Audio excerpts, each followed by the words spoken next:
మనం మ్యాప్స్ గురించి డిస్కస్ చేద్దాం. ఎందుకంటే మోస్ట్ ఆఫ్ ద టైంలో మనం యూజ్ చేసేది అంటే లిస్ట్, సెట్, మ్యాప్. ఓకే, తర్వాతనే క్యూని యూజ్ చేస్తాం. Okay fine. నెక్స్ట్ ఇప్పటి వరకు మనం ఏంటంటే ఈ కలెక్షన్కి చైల్డ్ క్లాసెస్ అంటే list, queue, set. But map is not part of collection. Okay, it's separate, but it's considers the part of collection framework, not collection. Okay, collection క్లాస్కి ఇది చైల్డ్ క్లాస్ కాదు, but is the part of collection framework. Okay, map is a part of collection framework, but it's not child of collection interface. Okay, next map అంటే ఏంటి? Map అనగానే తెలుసు కదా, something we are mapping. ఇప్పటి వరకు మనం single ఎలిమెంట్స్ని add చేసుకోవడం, manipulate చేయడం, డిరైవ్ చేయడం, సంథింగ్ చేసుకుంటూ వెళ్ళాం.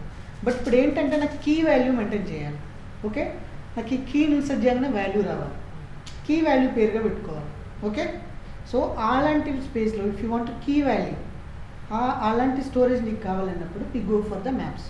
Okay, map stores the data into form of key value pairs. Okay, so where each key is associated with the some value. Okay, key untadi, value untadi, each key associated with some value. Okay, map interface is part of Java collection framework, but it doesn't inherit the collection interface. That's what I said. It's a part of collection framework, but it doesn't inherit collection interface. Collection అనేది root class అని చెప్పాను, but ఇక్కడ దీన్ని map మాత్రం అలో చేయదు. ఎందుకు? Collection అనేది single elements గురించి మాట్లాడుతుంది, రైట్? లిస్ట్, క్యూ, సెట్స్ అనేవి సింగిల్ ఎలిమెంట్స్ గురించి మాట్లాడుతుంది. ఇక్కడ మ్యాప్ వచ్చేసరికి ఏముంటుంది? ఐ వాంట్ కీ వాల్యూ పేరు అంటుంది. అంటే దీంట్లో మెథడ్స్ అన్ని కీ వాల్యూస్ని అలో చేసేలాగా ఉండాలి, రైట్? మరి దీనికి పేరెంట్గా కలెక్షన్ పెట్టామనుకో, will get ambiguity, right? Single element add చేయాలా, కీ వాల్యూ యాడ్ చేయాలి. అందుకనే మ్యాప్ అనేది separate concept. Okay, but it's a part of collection framework. Okay, same util ప్యాకేజ్లోనే ఉంటుంది, కాకపోతే it doesn't inherit the collection interface. క్లియరా Sai? So నీకు అర్థమైన తెలుగులో ఎక్స్ప్లెయిన్ చేసి ప్రీతి తనకి. Sai not clear.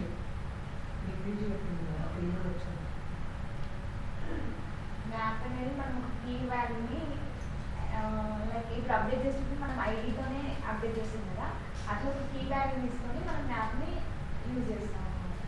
దీన్ని యూట్యూబ్ ప్యాకేజ్లో ఉంది సార్, ఎక్సెప్ట్ యూట్యూబ్ మ్యాప్ మిగతావన్నీ యూట్యూబ్ ప్యాకేజ్లో ఉంటారు. ఫైనల్ అయితే అవునా? ఎక్సెప్ట్ మ్యాప్ అని ఉందా? No no no, except map interview from YouTube collection. They are talking about inherit. Parent class inherit చేసే కలెక్షన్ క్లాస్ గురించి మాట్లాడు. It's part of util. ఎందుకంటే నేను ఎన్నిసార్లు ఇంపోర్ట్ చేశానమ్మా, అది తెలియకపోతే నేను జావా చెప్పడం best. Okay, it's a part of util package అండి. Okay fine. ఏంటంటే సార్ ఇక్కడ సింగిల్ ఎలిమెంట్గా ఇన్సర్ట్ చేసుకుంటూ పోతాం మిగతా ఇంప్లిమెంటేషన్లో, లిస్ట్లో కానీ, క్యూలో కానీ, సెట్లో కానీ. సింగిల్ ఎలిమెంట్ అంటే తెలుసు కదా, వన్ ఎలిమెంట్ గురించే ఉంటుంది. కానీ ఇక్కడ ఏం చేస్తామంటే కీ వాల్యూ అన్నట్టు, కీ ఉంటుంది, వాల్యూ ఉంటుంది. లెట్స్ ఏంటంటే బెస్ట్ ఎగ్జాంపుల్ ఏంటంటే, ఓకే ఏంటి, ఓకే ఇప్పుడు నా దగ్గర ఎంప్లాయీ లిస్ట్ ఉన్నారు. ఓకే, నేను ఏం చేయాలనుకుంటున్నా అంటే ఇయర్స్ వైజ్ అంటే ఏ ఇయర్లో ఎంతమంది ఎంప్లాయీ అయినారో వాళ్ళ లిస్ట్ని వాల్యూలో పెట్టాలనుకుంటున్నా. ఓకే, కీ ఏంటి ఇక్కడ? 2024 ఈజ్ అ కీ. కానీ ఆ 2024లో జాయిన్ అయిన ఎంప్లాయీస్ మాత్రమే, అంటే నేను డేటాబేస్ నుంచి డిరైవ్ చేసేటప్పుడు ఏం చేస్తా, get employees only joined in the or created in the 2024 year అని అంట. అప్పుడు ఏమవుతుంది, నాకు ఓన్లీ ఆ 2024లో ఉన్న ఎంప్లాయీస్ మాత్రమే వచ్చేస్తారు. ఓకే, అప్పుడు ఏం చేస్తాను, మ్యాప్లో 2024 ఎంప్లాయీ లిస్ట్, 20 ఎంప్లాయీ లిస్ట్, ఇలా లిస్ట్ పెట్టుకుంటూ పోతా. ఓకే, ఇప్పుడు నాకేం కావాలి, సర్టన్ కేసులో నాకు ఓన్లీ 24 వాళ్ళే కావాలి, 2024 వాళ్ళే కావాలి. నేనేం అడుగుతా కీని, array map get employees who are joined in the 24 అనగా దానికి ఏమంటుంది, మ్యాప్ నాకు కీ పాస్ చేయి, 24 కీ ఉంది కదా నా దగ్గర, ఆ కీ పాస్ చేయండి వాళ్ళ వాల్యూస్ని ఇచ్చేస్తా అని చెప్తాను. క్లియరా? కీస్ ఎందుకనంటే బేస్డ్ ఆన్ కీస్ రిస్ట్రిక్షన్ చేసుకోవచ్చు వాల్యూస్ని. ఓకే, అర్థమవుతుందా? ఇక్కడ మనకంటే ఇప్పటివరకు ఏంటి, అన్నీ ఒక దాంట్లో యాడ్ చేసుకుంటూనే పోతున్నాం. ఓకే, ఫిల్టరింగ్ లేదు. కానీ నువ్వు ఒక్క దాంట్లోనే యాడ్ చేస్తావు, కానీ వాటిలో సబ్ బ్లాక్స్ చేసుకుంటూ వెళ్తున్నావు. ఈచ్ బ్లాక్ ఒక కీ పెడుతున్నావు. కీ అనగానే ఆ బ్లాక్ వచ్చేస్తుంది. సింగిల్ ఎలిమెంట్ కాదు, బ్లాక్ మొత్తం వచ్చేస్తుంది. ఓకే, క్లియరా? అంటే సింగిల్ ఎలిమెంట్ పెట్టుకోకుండా ఒక బ్లాక్ పెట్టేసి ఆ బ్లాక్ ఒక కీ ఇచ్చేస్తున్నావు. నువ్వు అది కాల్ చేయాలంటే డైరెక్ట్ వాల్యూస్ కాల్ చేసే ఛాన్సే లేదు. నీకు కీ తెలిస్తేనే ఆ వాల్యూ వచ్చేస్తాయి. మ్యాప్లో అది డిఫరెన్స్. క్లియరా? ఇంకా ఎనీ డౌట్? మహేష్ ఏం మాట్లాడలేదు? ఏం మాట్లాడలేడు అంటే వాడికి అన్నీ తెలవాలి, ఏమైనా తెలియకూడదు. ఇది ఫండమెంటల్ రూల్. ఏం తెలియనోడు ఏం చెప్పాడు, అన్నిటికీ తలుపుతాడు. అన్నీ తెలిసినోడు డౌట్లు అడుగుతాడు. అప్పుడప్పుడు అడిగి అప్పుడప్పుడు ఉన్నాడంటే అది కొంచెం తెలిసి తెలియట్లేదు. మీరు ఏ కేటగిరీకి ఉంటారో మీ ఇష్టం. మీకు అన్నీ అర్థమవుతున్నాయి అన్నట్టు ఓకే, అర్థం కావట్లేదంటే రేజ్ ద ఆన్సర్. కానీ మళ్ళీ తర్వాత నాకు ఇది అర్థం కాలేదు, ఇప్పుడే చెప్తే అందరికి కూడా తెలుస్తుంది, వాళ్ళ డౌట్స్ కూడా క్లియర్ అవుతాయి. మ్యాప్ అనేది అర్థమైందా? క్లియరా? ఫైన్. సో ఏంటి ఇంప్లిమెంటేషన్స్ ఏంటి? సెట్ ఇంప్లిమెంటేషన్ చూసాం కదా, same hash map, linked hash map and tree map, right? So internal structure ఏంటి? ఇంటర్నల్ డేటా స్ట్రక్చర్ అంట. ఓకే, ఇంటర్నల్గా ఎలా ఇంప్లిమెంట్ అయ్యాయి? హ్యాష్ మ్యాప్ అనేది ఎట్ అయింది? It's internally use the arrays of buckets where each bucket internally use link list to hold the implements, hold the elements. Big concept. ఒక 5+ years అని hash map implementation అడుగుతారు. వాళ్ళ బిగ్ కాన్సెప్ట్ అది, పక్కా interview question. Hash map implementation అంటే ఏంటి? ఇప్పుడు అదే చిన్న వర్డ్స్లో చెప్పాడు. అది మీకు నేను ఎక్స్ప్లెయిన్ చేయాలి, మీకు అర్థం కావాలంటే నేను పెద్ద ప్రోగ్రామ్ రాసి దాని గురించి సపరేట్ డిస్కస్ చేయాలి. హ్యాష్ మ్యాప్ ఇంప్లిమెంటేషన్ అంటే ఏంటి? Okay, definite interview question, we will discuss about it. Okay, hash map ఏం చేస్తుంది అని అంటే internal use a array of buckets. Okay, array of buckets use చేస్తుంది where each buckets internally use link list to hold the elements. Okay, ఏం చేస్తుంది అంటే hash map వచ్చేసరికి first 0 to 16, 15 index ఉంటాయి, అది అరే. ఓకే, మళ్ళీ ఈచ్ ఇండెక్స్కి వచ్చేసరికి మళ్ళీ లింక్ లిస్ట్ని యాడ్ చేసుకుంటూ పోతుంది. ఓకే, 0లో ఒక లింక్ లిస్ట్, దానికి లెఫ్ట్ సైడ్ యాడ్ చేసుకుంటూ వెళ్ళిపోతూ ఉంటాయి. ఓకే, సో దాంట్లో హ్యాష్ కొలిజన్ అంటే ఏంటి, అసలు ఈ హ్యాష్ ఎలా జనరేట్ అవుతుంది, హ్యాష్ కోడ్ ఎలా జనరేట్ అవుతుంది, ఇదంతా బిగ్ కాన్సెప్ట్స్. ఇప్పుడు అదంతా చెప్పి నేను కన్ఫ్యూజ్ చేయండి. ఓకే, జస్ట్ ఈ డెఫినేషన్ గుర్తుపెట్టుకోండి. Internally use the arrays of buckets and where each bucket, arrays first ఉంటాయి, where each buckets internally use link list to hold the implements. Okay, కానీ మళ్ళీ జావా 8లోకి వచ్చేసరికి ఈ కాన్సెప్ట్ మారింది. Before Java 8 link list use చేసేవాళ్ళు, కానీ ఎప్పుడైతే జావా 8 వచ్చి ఒక లింక్ లిస్ట్లో 8 ఎలిమెంట్స్ కన్నా ఎక్కువ అయ్యాయి అంటే అరేలో ఈచ్ ఇండెక్స్ ఒక లింక్ లిస్ట్ యూజ్ చేస్తుందని చెప్పాను. కానీ ఈచ్ అరేలో లింక్ లిస్ట్ సైజ్ అంటే నోట్స్ కనుక 8 సైజు పెరిగాయి అనుకో, డిఫాల్ట్గా దాన్ని తీసేసి బ్యాలెన్స్డ్ ట్రీ పెట్టారు. Balanced tree or some tree, RBL tree something ఏదో ఉంటుంది, ఆ ట్రీ కాన్సెప్ట్ తీసుకొచ్చారు. ఎందుకనంటే చెప్పాం కదా, మనం రిట్రీవల్ పర్ఫార్మెన్స్లో link list is very poor కదా. మనకు ఒక్కది కావాలంటే దాని ప్రీవియస్ ఎలిమెంట్ అడ్రస్ తెలియాలి, అదంతా తీసుకొని వెళ్ళాలి. కానీ హ్యాష్ మ్యాప్కి వచ్చేసరికి ఇది ప్రాబ్లం అవుతుందని ఏం చేశారు, ఆ తీసేసి జావా 8లో ట్రీని పెట్టేశారు. ట్రీ పెట్టగానే performance half of the performance increase అయిపోతుంది. ఎందుకంటే లెఫ్ట్ రైట్ నోడ్ కదా ట్రీ అంటే, సార్టింగ్ సర్చింగ్ అనేది వెరీ ఈజీ అవుతుంది. So to improve the performance Java 8 తర్వాత ఈ లింక్ లిస్ట్ అంటే ఎప్పుడు సర్టన్ థ్రెషోల్డ్ మీట్ అయినప్పుడే, ఎప్పుడు ఆ ఒక్క అరేలో ఉన్న లింక్ లిస్ట్ సైజు ఎబో 8 అయినప్పుడు మాత్రమే. మళ్ళీ ఇంకో 16 ఉంటాయని చెప్పాను కదా, మళ్ళీ వేరే దానికి వచ్చింది 8 వరకు అలానే ఉంటుంది. 8 సైజ్ ఇంక్రీజ్ అవుతూనే మళ్ళీ దాన్ని రిమూవ్ చేసేసి లింక్ లిస్ట్ని రిమూవ్ చేసేసి బ్యాలెన్స్డ్ ట్రీగా కన్వర్ట్ చేస్తారు. బిగ్ కాన్సెప్ట్స్ ఈ డేటా స్ట్రక్చర్స్ అని తెలుసుకోండి. Data structure itself is a big concept, but internal implementation Java code, దీనికి జావా కోడ్కి సంబంధం లేదు. జావా కోడ్ సింటాక్స్ తెలిసి చేయాలి. లింక్డ్ సి నేర్చుకున్నా, C++, పైథాన్ నేర్చుకున్నా, ఎక్కడ నేర్చుకున్నా ఈ డేటా స్ట్రక్చర్ ఇంప్లిమెంటేషన్ అనేది కంపల్సరీ అవసరం. It's a concept, it's not a language. It's a concept. Data structure అనేది algorithms, performance, sorting, searching ఇవన్నీ ఎలా చేయాలని మన కాన్సెప్ట్ అది. ఓకే, దానికి లాంగ్వేజ్కి జావా లాంగ్వేజ్కి సంబంధం లేదు. It's a part of all languages. Okay fine. Next ఏంటి? Linked hash map. Same as hash map, but it's additionally use the double link list to maintain the insertion order for elements. Double link list, single link list అని వచ్చి మళ్ళీ double link list వచ్చింది. ఇది ఇంకో big concept. Okay, సింగిల్కి డబుల్కి differences ఏంటంటే, single అంటే రైట్ నుండి లెఫ్ట్ వెళ్ళవు, ఓన్లీ వన్ ఆర్డర్ వెళ్ళవచ్చు. ఓకే, డబుల్లో లెఫ్ట్ నుండి రైట్కి రావచ్చు, రైట్ నుండి లెఫ్ట్కి వెళ్ళవచ్చు. Okay, that is a double. Okay, circular link list కూడా ఉంటుంది. Okay, end element always tail ఎలిమెంట్తో కనెక్ట్ అయి ఉంటుంది. అంటే అటు నుండి ఇటల్లో వచ్చి ఇటు సర్క్యులర్ కూడా నువ్వు ట్రావెల్ చేయొచ్చు. దాని ఇంటర్నల్ ఇంప్లిమెంటేషన్, మీరు కన్ఫ్యూజ్ కావద్దు, దాని గురించి మీకు పెద్ద అవసరం కూడా లేదు. ఓకే, లేదు నేను అమెజాన్లో జాబ్ కొడతాను అనుకుంటే డెఫినెట్గా డిఎస్ఏ అనే సపరేట్ కోర్స్ ఉంటుంది. అవి ఒక బుక్ ఉంటుంది, అల్గోరిథం బుక్స్ ఉంటుంది, ఐఐటి వాళ్ళకి నేర్పిస్తూ ఉంటారు. ఆ బుక్ ఇంత పెద్దగా ఉంటుంది. ఓకే, బుక్ కొనుక్కొని ప్రాక్టీస్ చేయండి. ఓకే, నార్మల్గా జాబ్ డెవలపర్ అయ్యేది అనుకుంటే I don't think it's required, just implementation తెలిస్తే సరిపోతుంది. ఓకే, ఆ బుక్ చూడంగానే జ్వరం వచ్చే వాళ్ళు ఉంటారు. నేను బుక్ కొనుక్కున్నాను స్టార్టింగ్లో, మస్తు ట్రై చేసినాను, లాస్ట్కి నా వల్ల కూడా కలేదు. అంటే అది జాబ్ చేయకముందు ఉండాలి, ఫ్రెషర్గా ఉన్నప్పుడే ఉండాలి. వన్స్ జాబ్లో జాయిన్ అయినాక శాలరీ వచ్చాక నేర్చుకోమంటే ఎవరి వల్ల కాదు. That big concepts. Okay, next ఏంటి? Tree map. Internal use the red black tree. Tree map ఏం చేస్తుందంటే, రెడ్ బ్లాక్ ట్రీ అనేది ఒక సపరేట్ ఇంప్లిమెంటేషన్, ఆ కాన్సెప్ట్ యూజ్ చేస్తుంది ఇక్కడ. ఓకే, రెడ్ బ్లాక్ ట్రీ అంటే ఏంటి? దాని నుంచి సపరేట్ క్లాస్ ఉంటుంది. ఓకే, జస్ట్ మీ అన్ని గుర్తుపెట్టుకోవాల్సింది మీరు concepts. No other chance to say anything. వాటి గురించి నేను డిస్కస్ చేస్తే మీరు తెలియని క్లాస్లోకి రారు. Okay, sure. Next null elements. Null elements ఏంటి? హ్యాష్ మ్యాప్ ఏం చేస్తుంది? ఓన్లీ వన్ నల్ కీని, కీ గురించే మాట్లాడతారు మ్యాప్స్ అనేసరికి. Okay, only one null key allow చేస్తుంది. నెంబర్ ఆఫ్ నల్ వాల్యూస్ని అలో చేస్తుంది. Values can be null, but only one null key. Okay, linked hash map ఏం చేస్తుంది? లింక్డ్ హ్యాష్ మ్యాప్ ఏం చేస్తుంది?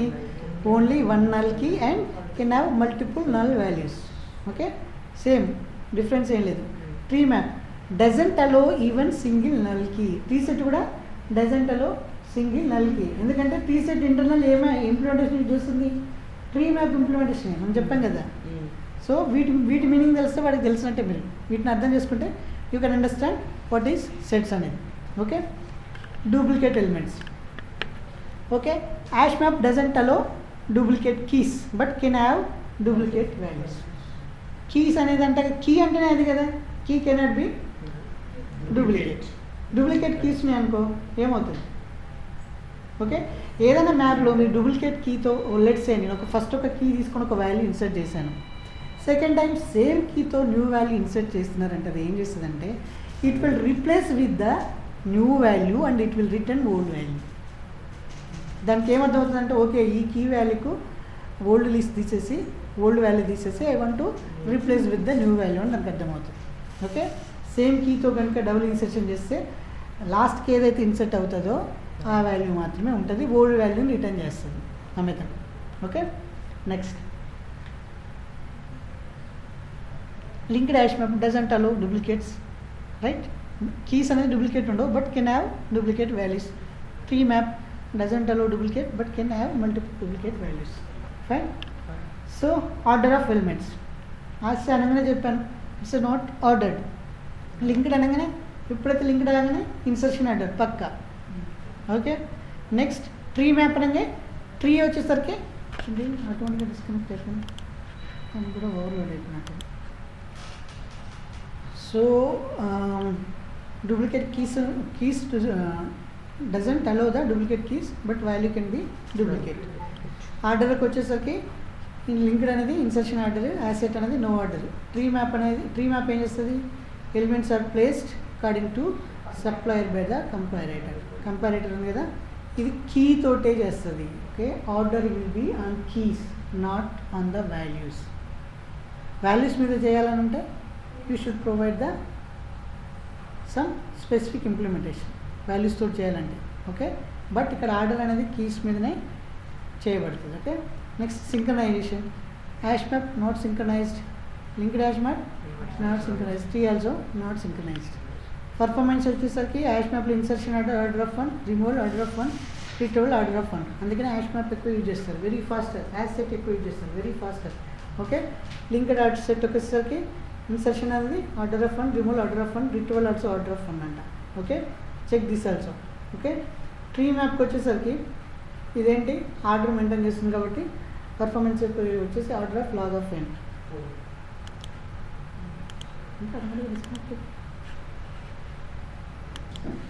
Okay performance we discussed okay. When to use ఏంటి, so hash map ఎప్పుడు use చేస్తాం, use if you want only key value pairs without any order okay.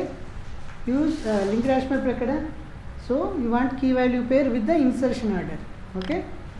So tree map ఎప్పుడు, you want key value pairs with the some specific order okay. Specific ఆర్డర్లో కావాలంటే we go for the tree map. Specific order అంటే అది comparator mention చేస్తుంది, ఏ ఆర్డర్లో రావాలంటే comparator create చేసిన నెంబర్ ఓకే. నెక్స్ట్ ఏంటంటే క్యూ ఓకే. క్యూ ఏంటి, క్యూ అనగానే మనకు తెలుసు కదా వాట్ ఈస్ క్యూ. క్యూ కొన్ని రూల్స్ ఉంటాయి, క్యూ అంటేనే there is a rules, first in first out. So queue అంటే మీకు ఏది వచ్చేసినా ఫస్ట్ అవుట్కి ఫస్ట్ ప్రిఫరెన్స్ ఇస్తుంది, లాస్ట్ వరకు లాస్ట్ ప్రిఫరెన్స్ ఇస్తుంది అంతే కదా ఫైన్.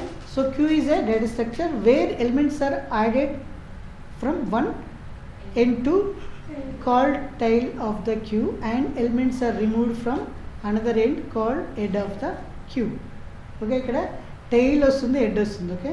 ఒక హెడ్ టైల్ తెలుసు కదా, క్యూ అంటే అలాగ ఉంటుంది, head tail okay. So added from one end called tail. మనం ఎక్కడ ఉంటే యాడ్ చేస్తుంటాం, క్యూలో ఎక్కడ ఉంటే యాడ్ చేస్తారు, ఫస్ట్ వచ్చి యాడ్ అవుతారా లాస్ట్కి యాడ్ అవుతారా, అదే చెప్తున్నారు అక్కడ. Queue where elements are added from one end, ఆ ఎండ్ని ఏమన్నా అంటావు called tail of the queue. And one elements are removed, ఎక్కడ నుండి రిమూవ్ చేస్తాము, క్యూలోకి వెళ్ళి రిమూవ్ అవ్వాలంటే ఫస్ట్ ఎగ్జిట్ అవుతాడు కదా, so that is called head of the queue okay. Queue is typically FIFO, first in first out type of data structure okay. So popular implementations ఏంటి, priority queue, array DQ and link list implementation, implements list also okay. Link లిస్ట్లో కూడా use చేస్తాం. Link list ఇక్కడ ఏంటంటే list implementation క్యూని కూడా తీసుకుంటాం okay. Link list okay fine. So internal structures ఏంటి, ప్రయారిటీ క్యూ ఏం చేస్తుంది, internally use the resizable array to store the elements and comparator to place the element in some specific order. ఇక్కడ 2 things use చేస్తుంది అది ఒకటే, రీసైజబుల్ అరే use చేస్తుంది డైనమిక్గా అరే గ్రో అవ్వడానికి, అలాగే కంపారేటర్ని యూజ్ చేస్తుంది ఎందుకంటే ఆర్డర్ను మెయింటైన్ చేయాలి, ఎందుకంటే ఫస్ట్ వచ్చినప్పుడు ఫస్టే ఉండాలి కదా, సెకండ్ వచ్చినప్పుడు సెకండ్ ఉండాలి, ఆర్డర్ మెయింటైన్ చేయాలంటే ఇక్కడ ఏం చేస్తుంది కంపారేటర్ను రీసైజబుల్ అరేనే యూజ్ చేస్తుంది. అరే DQ ఏంటి, internally use the resizable array to store the elements. ఇక్కడ కంపారేటర్ అనేది లేదు, అంటే సమ్ స్పెసిఫిక్ ఆర్డర్ కావాలంటే ప్రయారిటీ ఇవ్వాలి. ఆర్డర్ అంటే ప్రయారిటీ ఇవ్వాలంటే ప్రయారిటీ క్యూలో యూజ్ చేయాలి, అవసరం లేదు ఆర్డర్ అనుకుంటే వి గో ఫర్ ఆర్డర్ అంటే some specific okay. Specific order ఉంటుంది ఓకే, అదేంటని తర్వాత చూద్దాం. Null elements okay, priority queue not allowed, array queue not allowed okay. Duplicate elements yes okay. Order of elements, order priority queue elements are placed according to the supplier by the comparator okay, or in natural sorting order if no comparator is supplied okay. దానికి comparator కనుక supply చేయాలంటే natural ఆర్డర్లో ఇచ్చేస్తుంది. What is natural order, number అయితే ascending order, alphabets అయితే dictionary order, that is natural order okay. So next ఏంటి, array DQ ఏం చేస్తుంది, supports both LIFO and FIFO. Last in first out చేయొచ్చు, first in first out both, అంటే stack queue, stock అనే concept ఉంటుంది కదా, stack is LIFO, queue is FIFO. Last in first out, first in last out, sorry last in first out, first in first out, ఏంటో అది అర్థం కాలేదు కదా. LIFO FIFO rule, stack queues అనేవి data structures మనకు బీటెక్లో ఉంటాయి, బీటెక్లో రాలేదు కదా ఇక్కడ. అప్పుడు స్టాక్స్ ఇంప్లిమెంట్ చేసినప్పుడు చెప్తాం స్టాక్ అంటే ఏంటి, లిఫ్ క్యూ అంటే ఏంటి, lift before rules. Okay, idea ఉందా? ఏమో అప్పుడు ఏమో చదివి పాస్ అయ్యింది, నైట్ రూల్స్ పెట్టి పాస్ అయ్యింది మాకు అంతే. ఇది ఏం చేయలేము. సో సింక్రనైజేషన్ ఏంటి, priority queue not synchronized, array queue also not synchronized. Performance ఏంటి, ఇన్సర్షన్ వచ్చి order log of n, removal order log of n, retrieval వచ్చేసి వెరీ ఫాస్ట్గా ఉంది ఆర్డర్ 1. ఓకే, అరే క్యూలో ఇన్సర్షన్ ఆర్డర్ ఆఫ్ 1, అరే డీక్యూలో removal order of n, retrieval వచ్చేసి order of 1. So వీటిని బేస్ చేసుకుని చూడడానికి సింపుల్గా అనిపిస్తున్నాయి కదా, పర్ఫార్మెన్స్ ఉన్నాయి కదా, ఆ పర్ఫార్మెన్స్ బేస్ చేసుకొని వెన్ టు యూజ్ అనేది ఉంటుంది. Okay, which situation it should use అని. So when to use, priority queue ఎప్పుడు యూజ్ చేయాలి, use it when you want a queue of elements placed in some specific order. Priority ఇచ్చి అంటే some order, priority అంటే అదే కదా, some specific ఆర్డర్లో mention చేయాలంటే ప్రయారిటీ క్యూ ఇచ్చేస్తారు. అరే డీ క్యూ ఎప్పుడు చూస్తారు, you can use it as a queue or stack, బోత్గా యూజ్ చేయాలని అంటే use for the include D queue. Soumya అది డేటా స్ట్రక్చర్స్ కాన్సెప్ట్స్ అన్నా, నువ్వు బిఎస్లో చదువుకుంటావు. స్టాక్ అంటే ఏంటి, క్యూ అంటే ఏంటి, జేవిఎం, మనకు జేవిఎం స్టాక్ మీద డిపెండ్ అయి ఉంటుంది. స్టాక్ ఓవర్ఫ్లో ఉంటుంది తెలుసా, last in first out, first in last out. Last second element first out. Okay, these are the collection concept. I hope you are clear, right?